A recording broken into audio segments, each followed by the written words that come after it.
이재명 시장님이 일종의 뭐 다크호스 내지는 페이스메이커로 인식이 되고 있다가 네.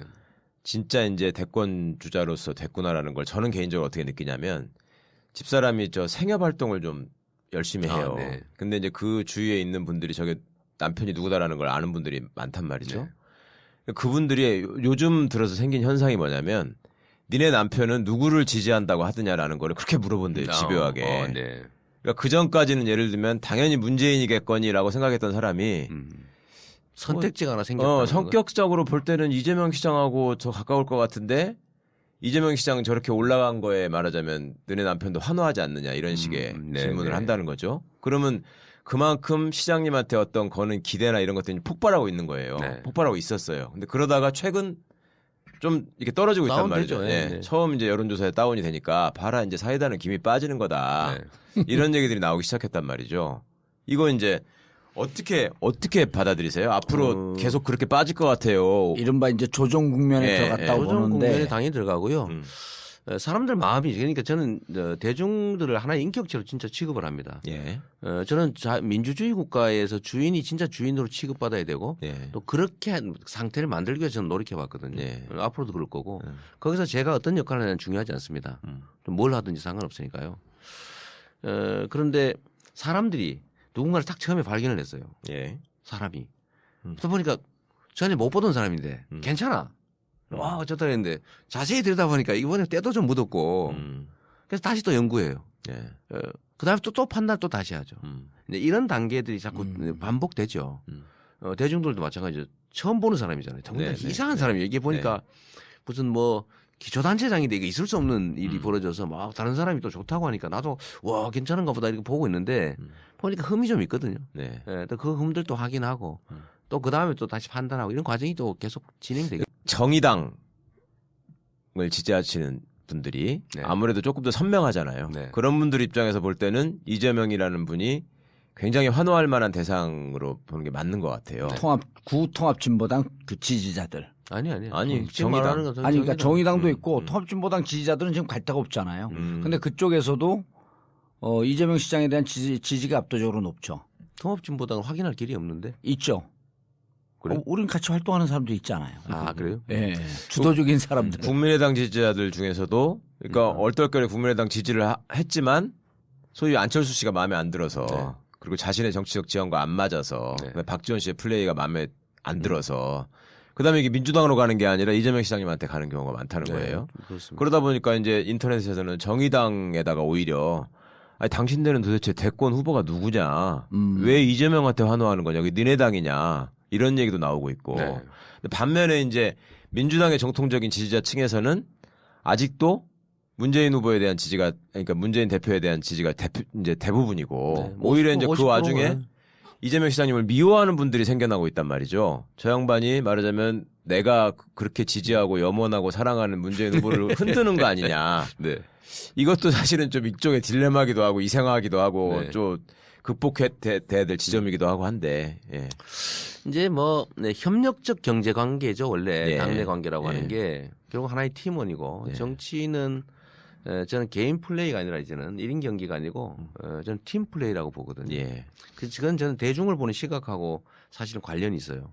대중을 저는 이렇게 조금 정치인보다 좀 뒤떨어지는 그냥 덩어리, 약간 모래덩어리 이렇게 보는 쪽은 유능한 지도자가 지도를 하는 거예요.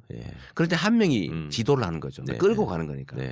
근데 저는 이 정치 세력들이 이제는 집단 지성을 갖춘 이 대중들 보다는 외려 떨어진다고 봅니다. 판단력이나 종합 최종적인 결론을 내는 능력이. 정치인들이 최근에 전 세계적인 민주진영의 선거를 제대로 예측한 때가 없어요. 그런데 여기는 하나의 일정한 흐름이 있거든요.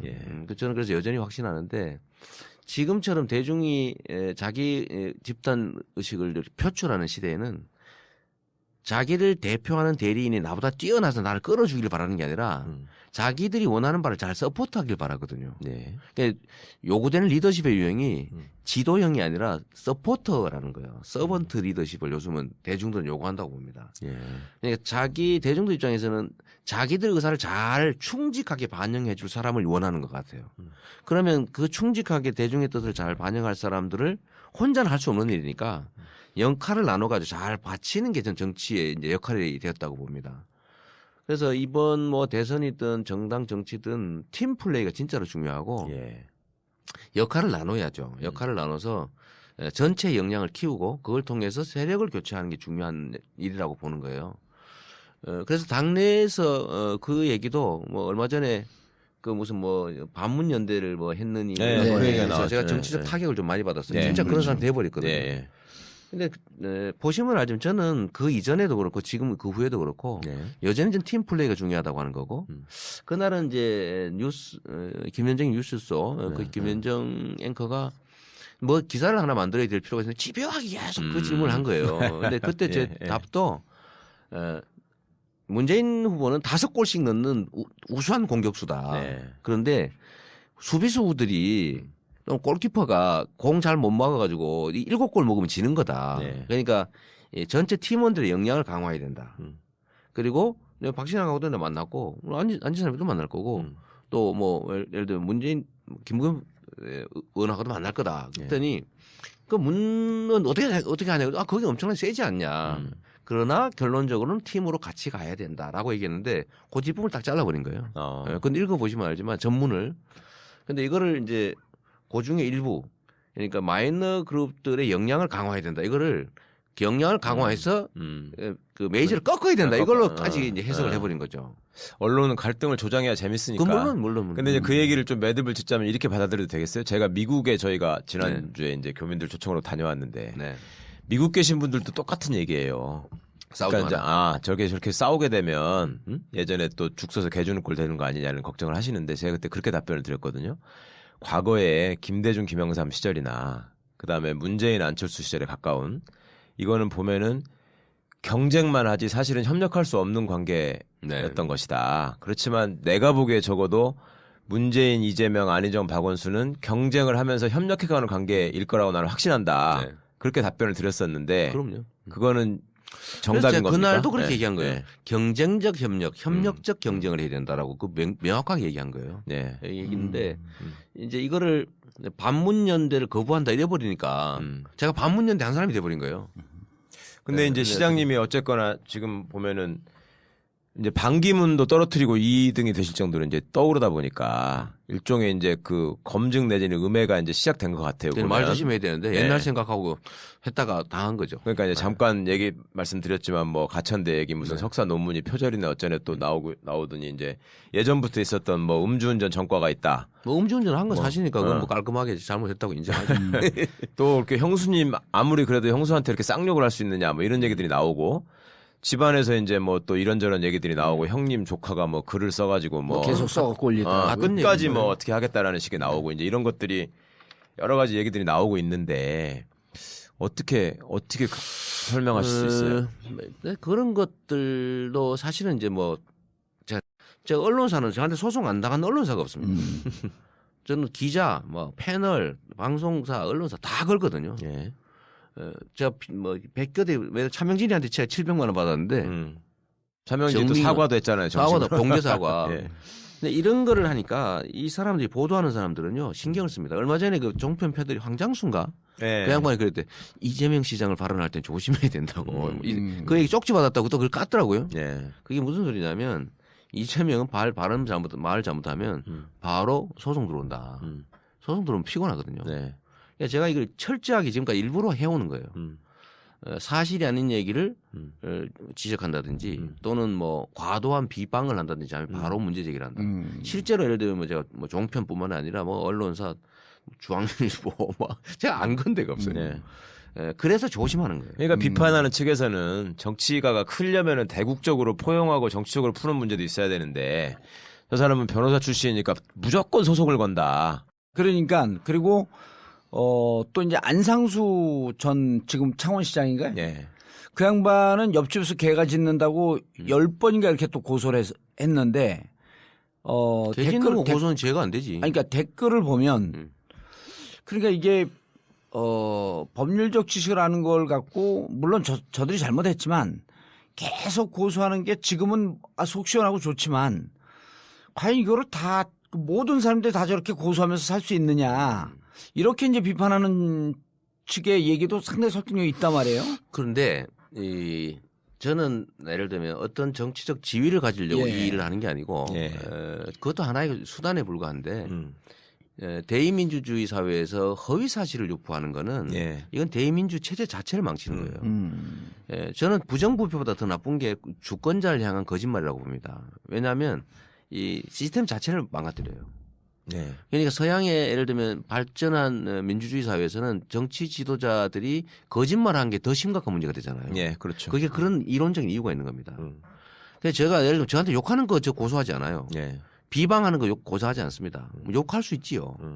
허위 사실을 유포하는 거. 예. 팩트를 가짜로 쓰는. 이건 철저하게 책임을 물어야지. 이걸 안 해놓으면 네. 이게 정상적인 민주주의 자체가 작동을 하지 않습니다. 지금 한번 생각을 해보세요. 집권 이 수구 세력들이 자신들의 이 부당한 기득권 구조를 무슨 수로 운영해 왔어요?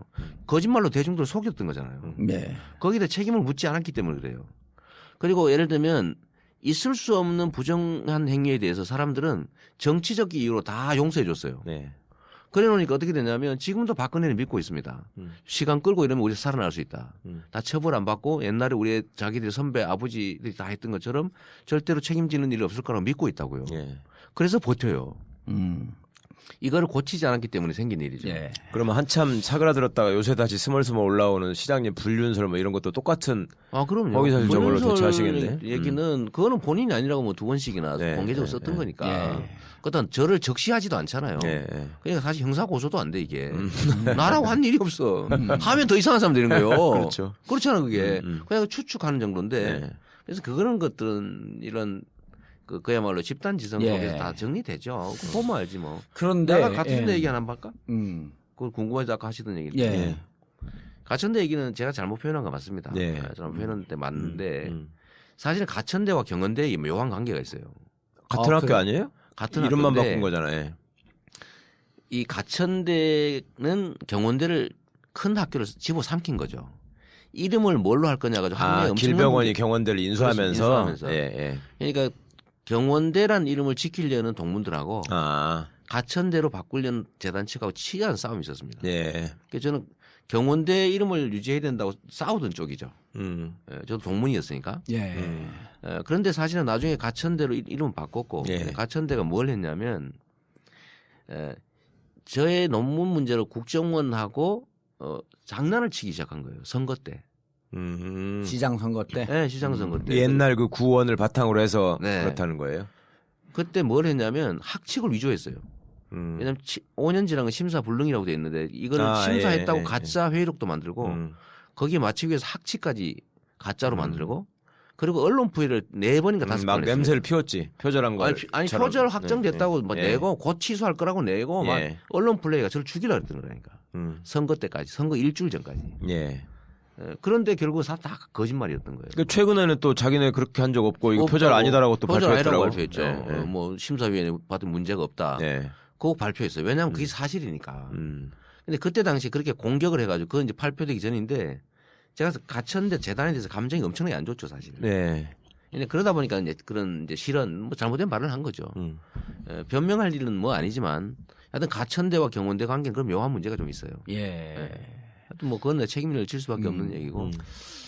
아까 이제 그 소송 문제에 있어서 이제 이게 그 형사상 허위사실 유포하는 거에 대해서 이제 이렇게 그런 의미에서 고소한다라고 하면서 제가 숫자는 많이는 안 했어. 시끄러워서 그렇지. 아니, 그래서 이제 근데 이제 정치적으로 제가 이제 선거법상 허위사실 유포로 감옥을 갔다 왔는데 선거법상 허위사실 유포를 형사처벌하는 나라가 전 세계에 거의 없단 말이에요. 네. 그 정치인들의 이런 얘기는 아까 얘기했던 정치적 공방과는 좀 다르지. 그러니까 아까 얘기했던 대중의 집단지성으로 이것은 대중이 표로 심판하는 거지.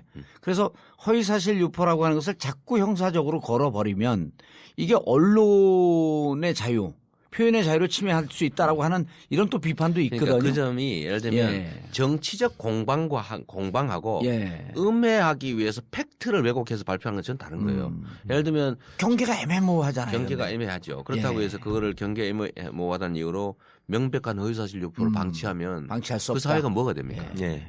그러니까 정치적 공방의 영역은 우리가 이해할 측면이 있죠. 그거야 그냥 스피커가 비슷한 크기일 때는 그런 걸 용인해도 됩니다. 여야 공방이 벌어진다. 그러면 여기 이렇다고 주장, 저기 저렇다고 주장할 수 있어요. 예. 스피커 크기 같으니까. 앞으로도 계속 저는 고소할 겁니까? 명백한 팩트를 허용하는 예를 지금 안 그래도 하려고 하는데 제가 탈당했다 이거예요. 언제요? 아니 그 왜 옛날에 그 기억하실지 모르겠는데 그 대통합 민주신당으로 통합을 하기로 결정하고 예. 이 열린우리당도 그렇게 결의를 하고 예. 통합시당 창당 준비위원회인가를 같이 한 일이 있어요. 예. 그 2007년 대선 전입니다. 대선 전이지 직전이지. 전이죠. 예. 그러니까 의결을 해가지고 다 했는데 저도 당연히 경기도당 창당 준비위원회 갔지. 예. 거기 다 왔는데 문희상이고 뭐 다 왔는데 그 중에 딱 나만 떼어가지고 이재명 탈당했다 이거예요. 그래서 내가 이걸 당적 증명서도 냈어 이렇게. 당적 탈당한 일 없어. 언제 나온 얘기예요, 그 얘기가? 최근에 계속 하고 있죠. 요새요? 그거 하고 있는데 자기 하지 마라. 이 당적 증명서를 공개를 했어요. 지금도 내가 탈당해가지고 노무현을 공격한 반노다 이거예요. 그래서 이거 명백해. 계속 일부러 계속해. 내가 이명박이 보낸 아바타라는 거야.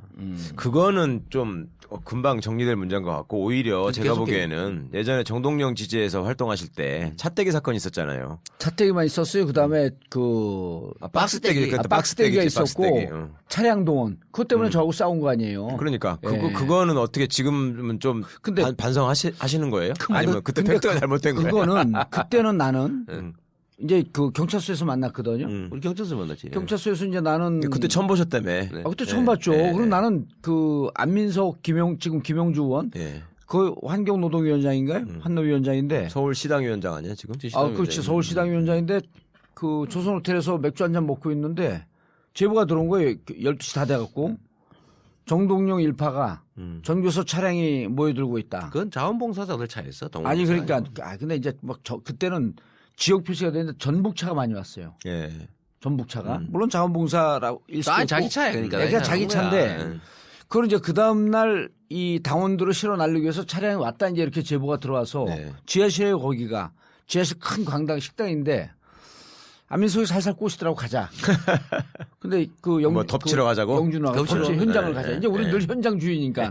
그 영주 누나가 에이 뭐 맥주나 마시지 그러는 거야. 그래서 나도 에이 맥주나 마시지 그러니까 이런 비겁한 인간들 그러더라고 벼랑하네. 안민석 의원이 그래 그럼 가자. 말을 못 봤는데 그거가 한판 하셨대. 아니 그래갖고 이제 가자 그래갖고 가다 우린 또 뛰다 보면 늘 제일 앞에 아니야. 뛰다 보니까 둘은 없어지고 나 혼자 있으니까 나는 막 멱살 끌려다니고 그랬죠 거기서.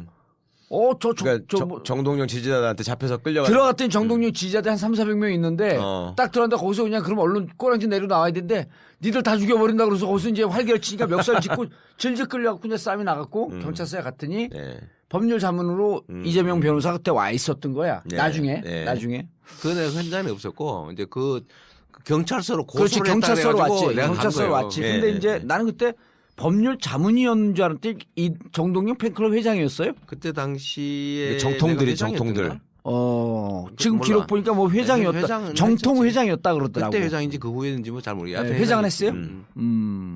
그러니까 이제 사람들이 그걸 묻는 거야. 그럼 당시 정동영 그때 뭐 했는 거 아니냐. 오랜 전 10년 전에. 일이지만 그때 박스떼기 차떼기 한 이런 정치 행위에 대해서 어떻게 생각하냐? 그거야 그때 잘못한 거지. 잘못한 건데 그거 10년 전 얘기를 가지고 심지어 근데 그걸 키워가지고 내가 정동영이 영입한 인물이다 이런 얘기까지 해요. 나는 근데 그 이전에 입당한 사람이요. 2006년 선거에 나왔던 사람이고.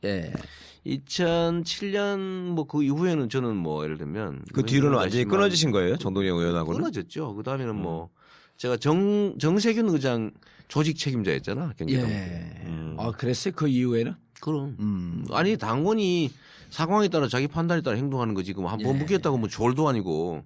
제가 궁금했던 거 마지막 질문 하나만 드릴게요. 그 이재명 시장님한테 제가 최근에 이재명 시장님 관련해서 들은 두 가지 얘기가 하나가 이재명 시장님이 가까운 사람들을 만나면 네.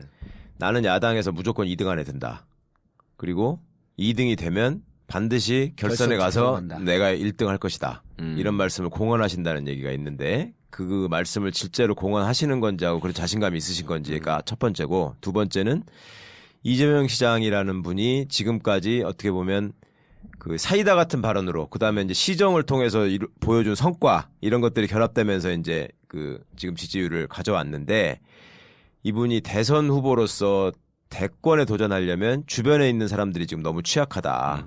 그러니까 예를 들어서 그 전에 무슨 정통들 활동할 때부터 있었던 그 사람들이 떨거지라고 표현을 하던데 그 떨거지들하고 같이 가가지고 무슨 대통령이 되겠냐 이런 얘기를 하는데 그거는 지금도 정통들은 모임을 하던데. 예. 정동영 의장 중심으로. 예. 지금 이재명 성남시장 주위에서 도와주는 사람들이 그분들이 그 출신들이 거기가 많다 이런 얘기는 사실과 에이, 틀린가요? 전혀 아니고. 아. 저는 주로 이제 시민운동 하던 사람들이죠. 예. 시민운동 하던 사람들의 주축이고 그 일단 아까 그 뭐 경선 얘기 예. 먼저 하면 저도 후보인데 제가 페이스메이커이길 바라는 사람도 있지만 저도 정치인이고 네. 지지하는 사람들은 연습하려고 재미로 하는 사람들도 아닌데 그건 하나의 책임이잖아요. 네. 예. 각자 그 어떤 사람이 어떤 역할을 할지는 국민들이 선택하는 건데 내가 내 개인적으로 무슨 장사꾼도 아니고 내 개인적으로 내 마음대로 포기하고 접고 이럴 수는 없는 거잖아요. 예. 그러면 안 되는 거지. 이거 정치인의 책임의 문제인데 근데 우리의 도와줄 같이 하는 사람들한테 아 그래 하다 안 돼 포기하자 그냥 연습하는 거니까 그냥 이렇게 얘기할 수 있어요. 그래 하면 안 되지. 예. 당연히 안 되죠, 그건 그건. 무책임이고 저는 현실적으로도 저는 누가 이겨도 좋다고 봅니다. 예. 이기기만 하면 돼. 그렇죠. 나는 별로 중요하지 않다. 이길 수 있는 상황을 만드는 거야 되거든요. 일단 우리 멤버들의 전투력을 올려야 돼. 그건 맞습니다. 전투력 올려야지. 그게 뭐 어디서 뭐 놀다가 가가지고 어떻게 이깁니까? 예. 두 번째는 국민들한테 진짜 선택권을 줘야죠. 그다음에 위험을 제거해야지. 예. 저는 지금 현 좀 잔인한 얘기인데 이건 냉정하게 해야 되거든. 난 누구를 선호하고 좋고 싫어하고 그 문제는 아닙니다. 이길 수 있는 판을 만들어야 된다. 그래서 저는 예. 진짜 죽도록 해요. 내 역할이라고 하는 게 있다고 보는 거죠. 그때 아까 얘기한 것처럼 뭐 좀 좀 부족한 사람들은 좀 서로 역량을 확대해가지고 팀의 역량을 최대한 키워야 된다. 예. 그래 이겨야 된다고 하는 생각이니까 뭐 결선 제도는 당연히 뭐 2012년도에도 있던 거니까 당연히 할 테고 예. 그러면 우리가 2등이 1등을 넘어갈 가능성이 많다. 그게 누가 될지는 난 모른다. 네. 그런 얘기는 하셨어요? 그럼 나 공개적으로 이렇게 처리했죠. 예. 그래야 재밌지 게임이. 그럼 뭐 우리 질 것 같아. 그냥 아이고 야 저 뭐 이러면 뭔 재밌어요. 그 실제로 그런 극적인 상황이 발생하는 게 국민들 입장에 좋은 거죠. 특정 정치인 그렇죠. 입장에서는 억울하겠지만 노무현 대통령도 옛날에 꼴등 1등 되니까 1등 되니까 그래서 그 힘으로 재밌었던 이겨나간 거지. 예. 그래서 당연히 경쟁이라고 하는 게 있는 거고 경쟁에서는 변수가 생기면 재밌고 예. 극적인 상황이 발생하면은 사실은 그게 다시 또 에너지가 되잖아요. 그렇죠. 예. 그래서 제가 가능하면 제가 2등을 해서 예. 2등에서 예. 다시 결선을 통하든 어떻게든지 1등을 제끼면 좋겠다. 예. 그리고 우리의 꿈을 직접 피우면 더 좋잖아요. 예. 그 얘기 뭐 한 거 사실이고 그렇게 되면 좋겠고 두 번째는 사람 있냐. 예. 있잖아 정봉주도. 예를 들면 결국은 당이 본선을 칠 거고요. 예. 당이 해야지. 자기 그냥 개인적 인맥 다 쌓아가지고 무슨 사조직 다 만들어 놓고 거기서 꽉 채운 다음에 이기면 그럼 당은 들러리 만들 겁니까? 당내 기반이 없으시니까 하는 얘기 아니에요. 좀 사람들이. 당내 기반은 제가 경선에서 이기면 당연히 다 내 기반이죠 그게. 아 그렇게 될 것이다. 아니 되면 지난번 선거 때 이기면. 문재인 후보를 일부러 외면한 사람도 많이 있었는데. 너 왜 박수 친 거예요? 이기면 당내 기반이 다. 아니 내- 그 당연하지. 그래서 저는 오히려 저처럼 옆을 비워놔야 된다고 생각해요. 지금 우리가 조직해서 이길 수 있습니까? 예를 들면 이재명이라는 사람이 당내에서 국회의원 숫자 막 많이 확보하기, 네. 지역위원장 많이 확보하기 이걸로 이길 수 있어요. 불가능하죠. 어차피 그거 안 된다. 첫째로 두 번째는 그런 시도를 하는 것 자체가 국민들이 볼 때는 구태로 보여요. 예. 그런 짓 말로 해. 알겠습니다. 안 그래도 혼자 예. 대중들과 함께 여기까지 왔잖아요. 네. 이게 주변에 사람이 많이 생긴 일은 아니거든요. 네. 그리고 생각보다 사람이 많습니다. 드러나는 사람이 없을 뿐이지. 아, 시장님 주변에. 그럼요. 제가 하는 얘기 그냥 제가 갑자기 어디서 생각나가지고 뜩뜩 하는 얘기 같이 보입니까? 나름의 다 프로그램이 있죠. 정책도 당연히 있죠. 네트워크들이 있어요. 네. 그러나 저는 공개하지 않죠. 특히 정치인들은 많은 숫자를 옆에다가 예를 들면 실제 도와주겠다는 사람이 많으세요. 네. 근데 제가 좀 스테이하죠. 좀 기다려 주세요. 지금 와서 예를 들면 저를 지지선을 한다는 게 무슨 큰 도움이 되겠어요. 근데 꼭 필요한 분들은 제가 작업하러다. 이게 많이 웃기는 게 해주겠다는 분들은 꼭 필요하지 않은 경우가 좀 많은 편이고 꼭 필요한 분들은 되게 어려워. 네. 부탁해도 잘 안 넘어와요. 그런 노력들 좀 하고 있는데 인력 부족 문제는 지금 정책 역량 문제는 충분히 지금 커버할 정도로 숫자가 많고 있어요 다. 다 있고 계속 작년부터 하고 있죠. 그러니까 그런 오히려 주변을 비워놓는 게 다른 사람들의 가능성을 주고 그게 에너지죠. 꽉 다 채워놓고 소위 독점해버리면 그 주변 사람들이 무슨 재미로 같이 하겠어요. 마지막 질문입니다. 이제 벌써 1시간 다 된 거예요? 1시간이 넘었어요. 훅 넘었어요. 문재인 그 전 대표한테도 이제 똑같이 드릴 질문인데 저희가 이제 대선 선거에 임박하면서 이제 이게 선거 대선 시계도 좀 빨라졌잖아요. 빨라질 가능성이 높아졌고 87년 김대중 김영삼 분열될 때부터 그때 그 김영삼 지지했던 사람, 김대중 지지했던 사람들은 지금도 같이 만나갖고 술을 잘 안 먹습니다. 그래서 상처가 크겠죠. 그래서 이제 우리가 대선 임박하면 무슨 얘기를 하냐면 지지하는 후보들로 나뉘어지면서 적보다 더 미운 동지가 된다. 원래 이혼하면 집 마누라 했던 여자가 더 밉습니다. 그렇죠. 그래서 이제 그래서 지금서부터 벌써 이제 각 지지하는 그 후보들을 따라서 패가 나뉘어지고 이제 이게 대선 본선 갖고 이제 경쟁력에 손상을 주겠죠. 경쟁력에 손상을 주면서 로스 부분이 많이 생기는데 그래서 이제 그 온라인상에서 이런 걸 우려하고 그러던 정치인들 또 일반인들이 한 두세 달 전서부터 이제 의논을 해서 유권자 단일화 운동을 하자. 그래서 바꾸자 대한민국이라고 하는 타이틀로 changekorea.net 그래서 여기 와갖고는 각자 지지하는 후보들에 대해서는 선풀을 달고 마음껏 얘기하되 내가 지지하지 않는 후보에 대해서 비판하지 말자.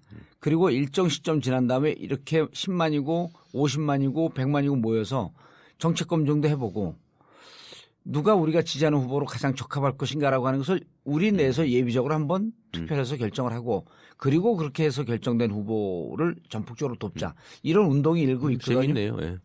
어떻게 생각하세요? 그러니까 좀 거시적으로 좀 봐줘야 되는데 저는 아까 말씀드렸던 것처럼 사실 주변을 일부러 비워놓는 측면이 있어요. 그래야 기대가 있죠. 근데 그걸 미리 다 채워놓으면 재미가 없잖아요. 그러면 진짜 싸움밖에 안 납니다. 왜냐하면 다 차지하고 있는데 지면은 다 잃는 거예요. 근데 옆을 비워놔야 남는 공간이 있어 들어갈 수 있잖아요. 사실 옆을 많이 비워놓는 게 좋습니다. 저는 좀 남들이 보면 웃기겠지만 저는 이길 경우를 가정해서 준비하거든요.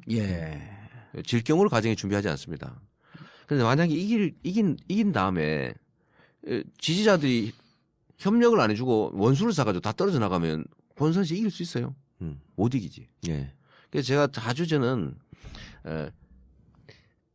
비방하지 마라. 모욕적 언사 쓰지 마라. 첫째, 허위사실 유포하지 말고 두 번째, 모욕적 언사를 쓰지 마라. 팩트에 기초해서 의견을 내는 것 정도 하고 가능하면 우리 얘기를 해라라고 자주 얘기해요. 지금 좀 이따 내가 또 하나 쓸 거야. 근데 그게 아직까지는 잘 안 통하고 있잖아요. 서로 지금 비방하느라고 난리야. 비방 강도가 세지기 시작했죠. 점점 이제. 근데 어느 쪽이 센지를 한번 보세요. 사실은 도전자가 더 세야 되는데 방어 측이 더 세. 사실 지금 보면. 그건 잘 선별해 보겠습니다. 선별 한번 보세요. 한번 보는데 여하튼 그런 거 별로 좋은 현상은 아니죠. 좋은 현상은 아닌데 그것도 없앤다고 완전히 없어지진 않습니다. 안 없어지죠. 왜냐하면 그건 또 공작적 요소가 있어요. 그러니까 changekorea.net 이런 활동을 좀 열심히 하면 맞아요. 그런 활동들을 통해서 건전하게 협력적 경쟁, 경쟁적 협력을 해야지 경쟁을 전쟁으로 치러버리면 사실은 나중에 남는 게 없어요. 그래서 그거는 되게 조심해야 되고 후보 단일화 문제는 당내는 경선으로 처리를 하는 게 맞고요. 경선은 뭐 기본적으로 국민들이 참여하는 형태에 많은 사람들이 참여해야 되니까 지금 미국 예를 들어 보면 버니 샌더스의 그 도전을 사실은 민주당은 기득권을 통해서 막았잖아요. 슈퍼 대의원으로. 근데 결국 최종 결론은 뭐였냐면 그걸 못 막고 점령당한 공화당이 선택받았어요. 근데 그러지 않도록 하는 게 중요한데 결국은 국민들의 의사가 최대한 반영되는 합리적인 경쟁의 룰을 만들면 다 참여할 테고 그러면 결국 한 사람이 선택될 테고 그럼 또 거기에 총력을 다시 서로 쥐고 도와주고 이러면 저는 문제 별로 없다고 생각해요. 너무 걱정해도 됩니다. 알겠습니다. 마지막으로 우리 전국구 그리고 제가 소감 한마디만 말씀드리고 시장님 마지막 말씀하시면 안 돼요. 당신이 왜 소감을 얘기해? 당신도 출마해? 아니 드리고 싶은 말씀이 있어서 그래. 예. 전에 한 2년 전쯤에 저를 만났을 때 저서를 선물로 주셨는데 그 꼬리를 잡아 몸통을 흔든다라는 제목이었거든요. 제목이 되게 인상적이었어요. 그래서 제가 그걸 받을 때만 해도 지방자치단체의 시장으로서 이런 제목을 생각하고 계신다는 것만으로도 좀 신선하다 이렇게 생각을 했는데 진짜로 지금 몸통이 흔들리고 있어요. 그런데 사람들이 기대하는 것은 이제는 이재명 시장님에 대한 지지는 몸통을 흔드는 데서 그칠 게 아니라 제대로 된 몸통이 돼가지고 이제 희망이 돼줄 거를 요구하시는 것 같아요. 그렇다 보니까 그 전까지는 이재명 시장님에 대한 어떤 기대와 환호가 지금 이제 요 시점부터는 이 양반의 약점을 어떻게든 보충했으면 좋겠다라는 또 그런 기대로도 또 전환되고 있거든요. 그렇다 보니까 그 전에 시장님께서 말씀하시는 것들 중에 단정적으로 말씀하신 부분들이 약간씩 이제 틀린 부분이 생기면 그것 때문에 더 조바심 치고 이렇거든요.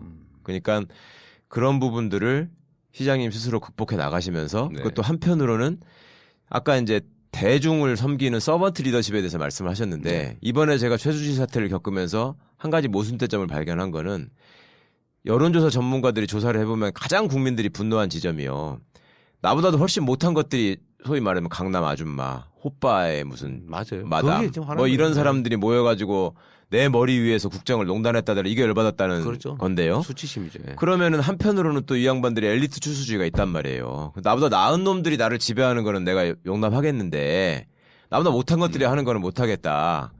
그러면은 시장님이 말씀하시는 어떤 대중들의 집단지성이라고 하는 것도 분명히 일정 부분의 모순과 한계를 갖고 있고 그런 부분들을 조금 더 좋은 쪽으로 에너지로 전환시켜서 진짜 그냥 토치카에다가 수류탄을 집어넣어가지고 다 깨부시고 정말로 멋진 깃발을 한번 휘날려 주셨으면 하는 기대들이 있다. 그거를 잊지 마시고 정말 무겁게 멋지게 나가셨으면 좋겠다. 그게 제 바람입니다. 감사하고요. 뭐 저는 지금까지 그렇게 살아왔는데 우리 사회 기득권 구조를 좀 그야말로 깨고 새로운 공정한 질서를 만드는 게 제 꿈이죠. 그때 제가 책을 선물해 드릴 때 그 책을 쓸 때도 꼬리를 잡아 몸통을 흔들다는 제가 사법연수 마치고 사회에 나올 때 마음먹은 거예요. 그때 사실은 꼭 노동운동을 해도 인권운동을 해도 서울서 해도 되잖아요. 그렇죠. 근데 그때 다 지방으로 다 가자고 결정을 했거든. 지역운동을 하자. 뭐 진봉원 변호사 혹시 아실지 모르겠는데 우리 고등학교 선배예요. 그 전주로 갔잖아요. 그래서 그 멤버거든. 그러셨어요? 그 결의로 간 거예요. 그 형은 근데 좀 힘든데. 힘들지. 그러니까 우리가 하나의 지역을 맡자고 해서 다 지역을 선택을 했고 저는 그래서 성남으로 온 거예요. 근데 그때 이미 마음먹은 것이 그야말로 그 상부 하부 토대론. 상부 바꿔가지고는 세상이 안 바뀐다. 뿌리, 토대, 기초를 바꿔야 진짜 바닥을 바꿔야 진짜 세상이 바뀐다고 해서 조그마한 동네 하나씩을 맡기로 한 거예요. 그래서 저는 성남으로 왔고 또 성남에서 진짜 성남 안에서만 죽어라고 활동했죠. 제가 구속돼 있던 사건 파크뷰 사건 때 그런 논란이 있었습니다. 그 당시에 집권했던 민주당을 까는 거였잖아요. 민주당이 중심이 된 소위 부정부패였거든. 그걸 제가 문제 제기를 하니까 주변에서 말리기 시작했어요. 마지막에 막 극렬하게 부딪히니까.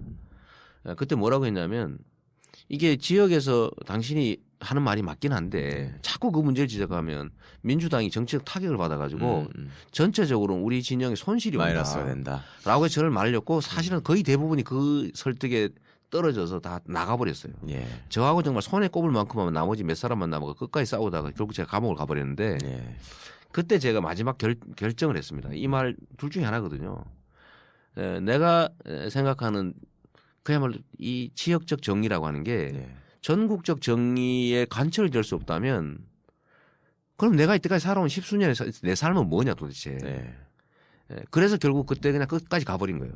결국 이제 그 구속되고 뭐 저만 구속된 게 아니라 뭐 시장도 구속되고 뭐 그 주회란도 구속되고 막 완전 난리 나버렸죠. 큰 거였죠. 그다음에 그때 새누리당 국회의원 5명이 구치소 면허오고 동아일보 사설에 이재명 왜 구속하냐 이런 사설 쓰고 막 그럴 때요. 그래서 제가 갑자기 또 오해도 받았죠. 저 경상도에다 뭐 저 이상한 놈 같다 오해 받았는데 그 생각은 사실 지금도 변함이 없어요. 내가 할 수 있는 작은 것들을 선택해서 거기에 총력을 다하고 이것이 세상에 영향을 줘서 작은 변화라도 실제 만들 수 있다. 근데 꼬리를 잡을 가능성이 많지만 우리가 몸통이나 머리를 잡을 가능성이 거의 없어요. 우리는 비주류, 아웃사이더, 변방의 삶을 선택했던 사람이고 지금도 사실 그러고 있는 거죠. 기존 정치적인 언어로 보면 이해할 수 없는 사람이죠. 지금 사실은 조심하면서 편 먹고 이러면 솔직히 더 좋은 위치를 차지할 수도 있어요. 나는 그게 우리가 가야 될 길이 아니라고 보니까 지금처럼 그냥 계속 갈 거거든요. 그래서 그때 제가 우리 최 변호사님한테 선물을 줬을 때 꼬리를 잡아 몸통을 든다 책은 제가 사법연수원 마치고 지역으로 올 때 마음먹은 그대로고 지금도 그건 변함이 없습니다. 네. 지금도 제가 대통령이 되고 안 되고 머리 중요해요. 우리가 이기는 게 중요하고 쟤들만 안 되면 돼 나는. 네. 쟤네들 지금 마지막으로 이제 이 말씀 한번 드리고 싶은데요. 지금 쟤네들이 다시 복귀를 꿈꾸고 있습니다. 그렇습니다. 역사적으로 보면요. 이거 우리가 정말 항일운동 열심히 했고 어쨌든 그래서 해방되니까 친일한 놈들, 매국한 놈들이 나라를 지배했잖아요. 그렇죠. 치열하게 싸워가지고 4.19 때 권력 뺏어놨더니 이 박정희가 먹어버렸고 87년 그때는 뭐 6.29 이런 노태우가 먹었고 80년대는 전두환이 먹어버렸잖아요. 지금도 사실은 이 기득권자들이 얼굴을 바꿔서 복귀하려고 준비를 하고 있는데 유사한 상황이 벌어지고 있습니다. 첫째는 크게 보면 제2의 6.29, 뭐 제2의 3.3 이런 식으로 슬쩍 뭉쳐가지고 원만하게 기득권이 복귀할 수도 있는데 제가 우려되는 건 오늘 낮에 누구한테 예를 들어보니 그 말이 진짜 맞아요. 4.19 혁명이 지난 다음에 그냥 대통령 선거를 했어야 됩니다. 대통령 선거를 했으면 민주적 정권으로 바뀌었으면 상당 정도 정비를 했을 텐데 내각제를 한 거예요. 개헌해서 내각제를 했는데 이 내각제는 본질적으로 기존의 이 악성 기득권 체계를 개혁할 수가 없습니다. 그냥 현상 유지를 하는 거예요. 그리고 본질적으로 부패할 가능성이 높아져. 그렇죠. 내각제는 그렇습니다. 왜냐하면 국민들이 대통령을 직접 쳐다보는 거하고 타켓이 분산된 경우는 완전히 달라요. 일본이 뭐 보여주고 있잖아요. 그럼요. 그리고 거기에 사실 뿌리라고 할 수 있는 경제 권력이 영향을 미치기가 훨씬 더 쉬워요. 그렇죠. 물론 최순실이 이런 거 있으면 좀 더 쉽긴 해. 그렇긴 한데 그 국회가 예를 들면 분산돼 가지고 각 계파별로 국정을 장악하고 있을 경우에 타겟이 확정되지 않습니다. 그러니까 이 경제 권력들이 소위 재벌들 이자들이 영향을 미치기가 더 쉽거든요. 그래서 지금 개헌을 매개로 기득권자들이 세력 재편을 하고 있잖아요. 저는 이게 진짜 위험한 상황이라고 봅니다. 네, 결국은 우리가 피 흘려서 이번에 피 안 흘려서 진짜 잘했지만 촌농 흘리면서 우리가 이렇게 정말 전 세계 인류 역사에 있을 수 없는 최초의 혁명을 완수해 가고 있어요. 그런데 이 마지막 한계가 저는 잘못 깨일 가능성이 매우 높아집니다. 지금 당장이요. 지금 촛불 끄고 집으로 가는 사람이 많으니까 반기문 지지율 확 올라가고요. 새누리당 지지율 다시 웬만하면 올라가고 그 누굽니까 총리 권한대행하는 그 친구 황교안 지금 완전히 뻔뻔하게 지금 대통령 권한 행사하고 밀어붙이잖아요. 자신감을 회복했어 이미. 그래서 지금이 그런 호락호락한 단계가 아니다. 그 얘기 꼭 한번 드리고 제가 좀 더 이 거친 측면들을 다 버리면 제가 기성 정치인 돼버리는데 이재명의 맛이 없잖아요. 그렇죠. 그래서 살리되 조금 이제 군더더기는 좀 떼는 쪽으로 좀 수양을 좀 더 하도록 하겠습니다.